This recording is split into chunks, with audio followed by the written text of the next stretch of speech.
រដ្ឋមន្ត្រីក្រសួងព័ត៌មានបានលើកឡើងឲ្យដឹងថាព័ត៌មាននិងសាធារណមតិត្រូវយកចិត្តទុកដាក់ខ្លាំង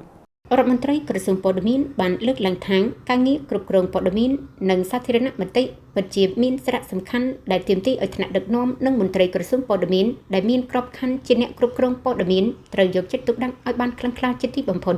នៅក្នុងកិច្ចប្រជុំថ្នាក់ដឹកនាំវាតម្លៃលទ្ធផលសមិទ្ធផលពាក់កណ្ដាលអាណត្តិនិងផែនការការងារសម្រាប់ឆ្នាំ2027-2028នៅថ្ងៃទី17ខែសីហាឆ្នាំ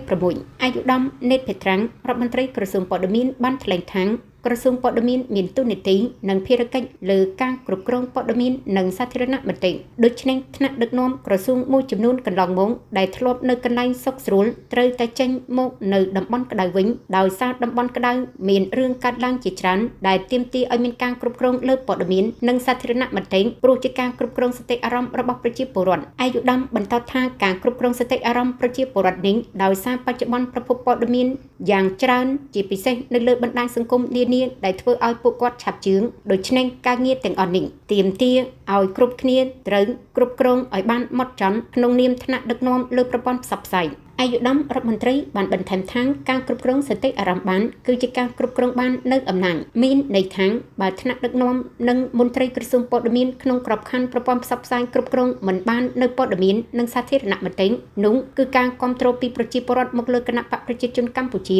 និងរាជរដ្ឋាភិបាលក៏មិនអាចគ្រប់គ្រងបានដែរដូច្នេះក្នុងនាមជាអ្នកគ្រប់គ្រងប្រព័ន្ធផ្សព្វផ្សាយនៅទូទាំងប្រទេសអ្វីដែលត្រូវអនុវត្តគឺធ្វើយ៉ាងណាឲ្យពលរដ្ឋមានជំនឿទុកចិត្តលើរាជរដ្ឋាភិបាល